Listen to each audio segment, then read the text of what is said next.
Ассалаумағалейкум. Нарынбайдың кесенесі. Қызылқоға ауданы. Жас Қайратқа жақын жерде, Комсомол мен Жас Қайраттың ортасында шеркеш бұл кісілер.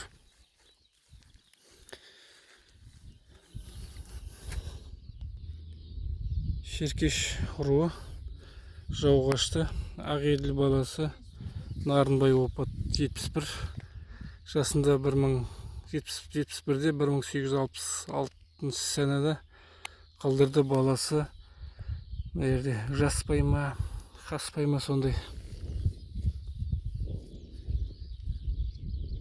Менің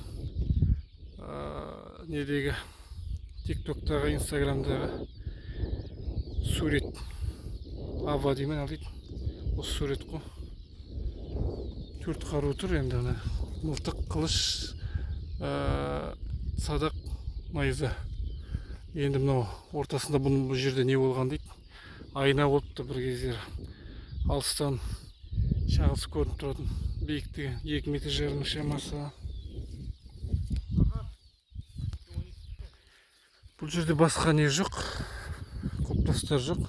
Кесенесі арасы құлпытаспен екі ара 5 метр болып қалады. Бұл жақта осындай не бар. Кесенені салған кезде құлпытасты алшақ салады. Осы жақын маңда 4-5 километр шамасында Сүгірбай деген бір. Ол кісі ысық құлпытасы бар. Оның да осындай құлпытасы 4-5 метр жерге салынған.